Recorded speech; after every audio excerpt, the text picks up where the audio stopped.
কারণ এই দিল্লির বিধানসভা রাখার আদৌ কোনো প্রয়োজন আছে বলে আমি মনে করি না।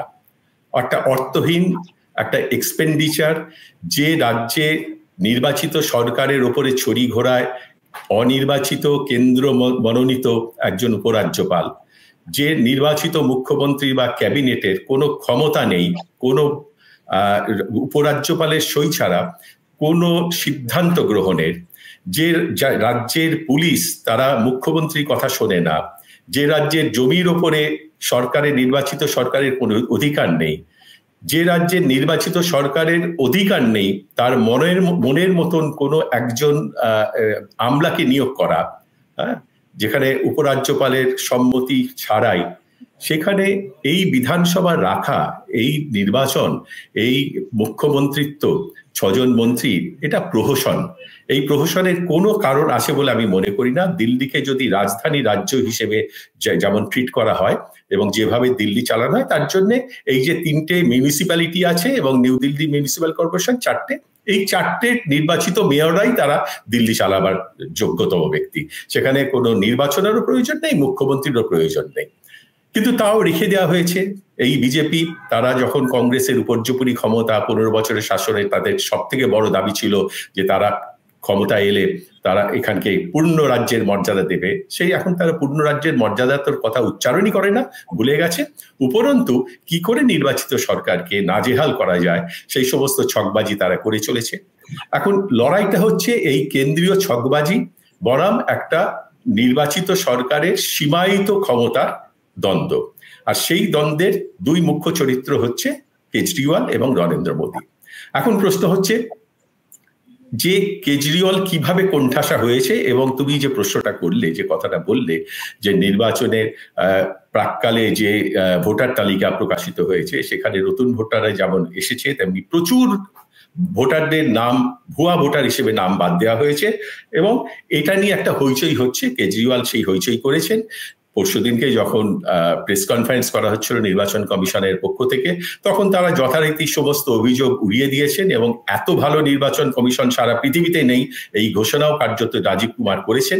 সুতরাং সেই হিসেবে এই তর্ক তো অর্থহীন তর্ক, কারণ এর মীমাংসা তো আজ পর্যন্ত কোনো আদালতেও করতে পারেনি এবং নির্বাচন কমিশন স্বীকারও করেনি।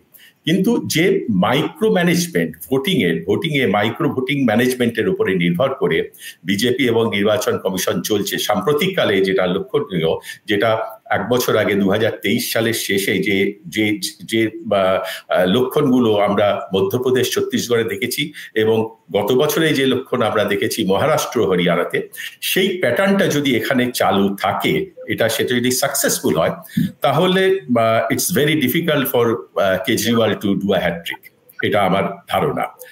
গত 2 বছর, 2.5 বছর ধরে বিজেপি কিন্তু একেবারে কোমর কষে, কোমর বেঁধে নেমেছে এই কেজরিওয়াল সরকারের সব থেকে বড় হাতিয়ার যেটা ছিল তার ভাবমূর্তি, অর্থাৎ দুর্নীতির বিরুদ্ধে সংগ্রাম করে, আন্দোলন করে ক্ষমতায় আসা যে দলটা, তারা কতটা দুর্নীতিগ্রস্ত এবং কতখানি অপদার্থ সেইটা প্রমাণে, যেটা এখনো পর্যন্ত চূড়ান্ত প্রমাণিত হয়নি, কিন্তু হ্যারাসমেন্টের অ্যাক্সেস হয়ে চলেছে এবং কালিও লেগেছে কেজরিওয়াল এবং তার দলের ভাবমূর্তির ওপরে।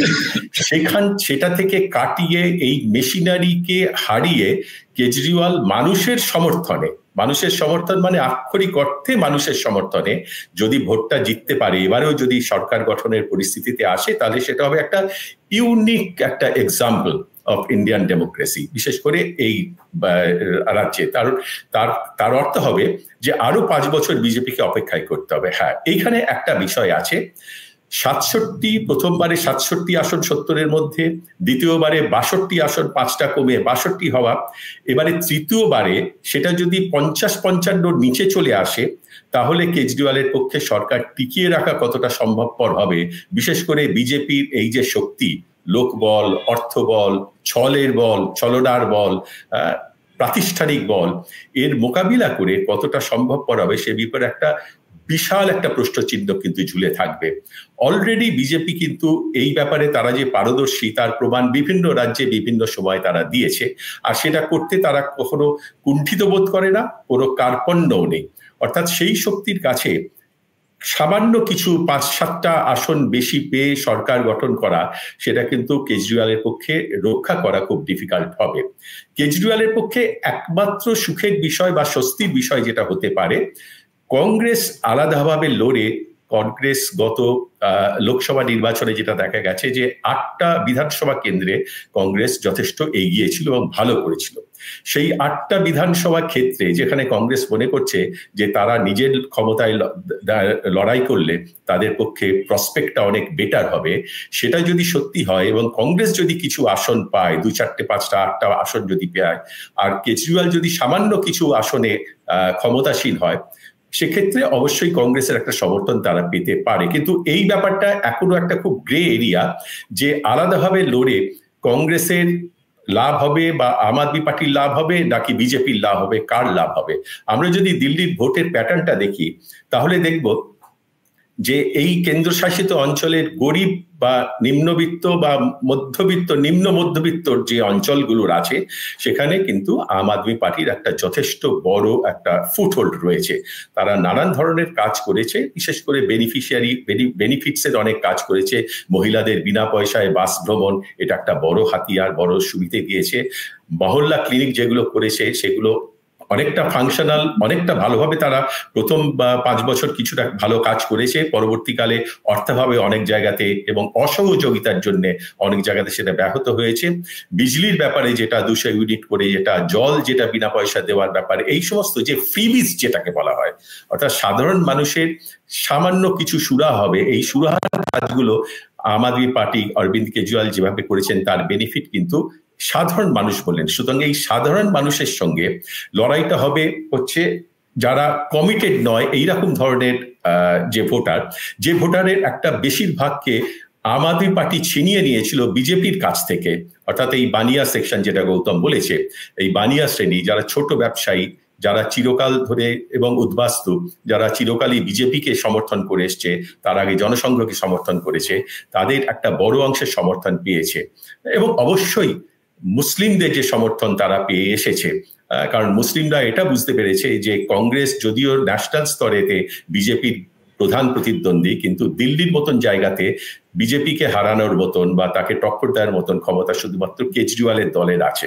তো সেক্ষেত্রে যদি সেই ভোটটা যদি যায় তাহলে তার পক্ষে সুবিধা হবে। বিজেপি কিন্তু ছলে বলে কৌশলে তার চেষ্টার কোনো অন্ত রাখছে না, বিজেপি সেটা করবে। এবং সেই কৌশলের একটা অঙ্গ যে অভিযোগটা উঠেছে, কেজরিওয়াল যেটা করেছে যে ভোটার তালিকা থেকে তাদের বেছে বেছে তাদের ভোটারদের বাদ দেওয়া এবং নতুন ভোটার তাদেরকে ঢোকানো, ভোটার তালিকার যে সংশোধন যেভাবে করা হয়েছে সেটা কিন্তু আম আদমি পার্টির বিরুদ্ধে যাচ্ছে বলে তার শঙ্কা।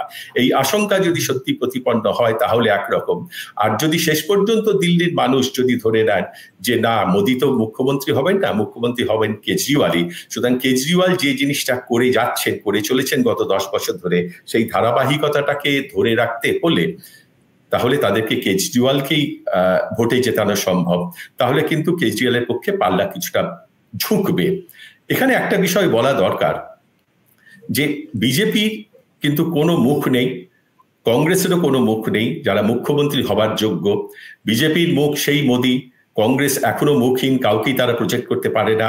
কিন্তু কেজরিওয়াল নিজেকে বলেছেন যে আমি দুর্নীতিগ্রস্ত কি না সেটা জনতার ভোটই, জনতাই বিচার করবে, যার জন্য তিনি তার মুখ্যমন্ত্রীর বাসভবন ছেড়ে বেরিয়ে এসে জনতার দরবারে গেছেন।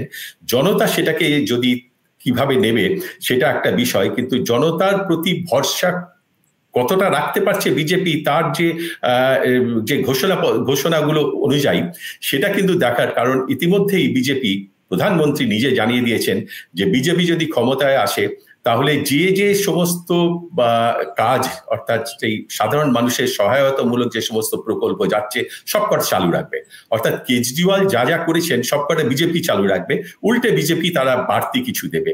এই যে একটা মানুষের মনে যে একটা ভয় থাকে সরকার পাল্টে গেলে তাদের যে প্রকল্পগুলো চলছে সেই প্রকল্পগুলো অর্থ পাবে কি পাবে না, এই যে আশঙ্কাটাকে দূর করার জন্য বিজেপি কিন্তু আগেভাগে একটা স্লোগান দিয়ে রেখে দিয়েছে।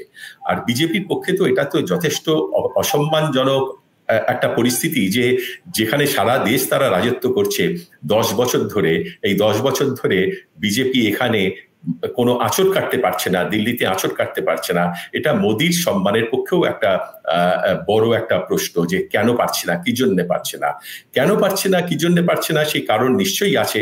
সাধারণ মানুষ তারা আরো অনেক ভালোভাবে বুঝতে পারবে। সুতরাং মোটামুটি ভাবে এই প্রথম একটা নির্বাচন হতে চলেছে যেখানে আম আদমি পার্টির স্টেক সব থেকে বেশি, কারণ এই ভোটে জেতা হারার উপরে আম আদমি পার্টির আগামী দিনের রূপরেখা, তার ভবিষ্যৎ, বিশেষ করে কেজরিওয়ালের নেতৃত্ব কিন্তু ঝুলে রয়েছে। কেজরিওয়ালকে আজকে ন্যাশনাল লেভেলে যে পলিটিশিয়ান আজকে হিসেবে গণ্য করা হয় সেটা কিন্তু এই দিল্লির জন্যই হয়। দিল্লিতে 10 বছর ধরে তিনি যে উন্নয়নের মডেল দিয়েছেন বা যেভাবে তিনি ক্ষমতায় রয়েছেন সেটা দেখেই কিন্তু তার এই সম্মান, এই প্রাপ্তি, সেটা কিন্তু নড়বড়ে হয়ে যাবে। দিল্লিতে যদি কেজরিওয়ালের দল হেরে যায় তাহলে পাঞ্জাব কতদিন রাখতে পারবে কি না পারবে সেটাও প্রশ্নটা বড় হবে। সুতরাং তার পক্ষে সব থেকে বড় ঝুঁকিটা হচ্ছে কেজরিওয়ালের। দ্বিতীয় ঝুঁকি হচ্ছে বিজেপির, তার কারণ বিজেপি সারা ভারতের দণ্ড প্রতাপ শাসক, সেখানে তারা রাজধানী দিল্লিতে তারা কিছু করতে পারছে না। নরেন্দ্র মোদীর ব্যক্তিগত ক্যারিজমা সেটাও প্রশ্নবিদ্ধ হবে, তার একটা ব্যক্তিগত অসম্মান সেখানেও একটা বড় স্টেক রয়েছে বিজেপির, কিন্তু তুলনামূলকভাবে আম আদমির থেকে কম। আর কোন রকম স্টেক নেই কংগ্রেসের গত 2020 সালের যে বিধানসভা নির্বাচন হয়েছিল তাতে কংগ্রেসের ভোট পার্সেন্ট 4-এর মতন এসে দাঁড়িয়েছিল।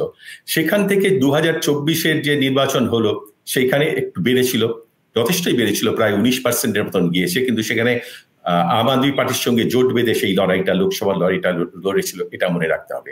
এক্ষেত্রে কংগ্রেসের হারানো কিছু নেই, তারা গত দুটো নির্বাচনে একটিও আসন পায়নি, যা কিছু পাবে সেটাই তাদের লাভের খাতায় জমা হবে। কিন্তু সেই লাভের খাতায় জমা হওয়া বিজেপির আশার পথ যদি প্রশস্ত করে দেয় তাহলে এই বদনামের ভাগে কিন্তু কংগ্রেসকে বয়ে যেতে হবে। সব মিলিয়ে দিল্লির নির্বাচন একটা যথেষ্ট ইন্টারেস্টিং হয়ে দাঁড়িয়েছে এবং এই শৈত্যপ্রবাহের মধ্যে একটু তাপ সঞ্চার করছে, এটা কিন্তু বড় প্রাপ্তি।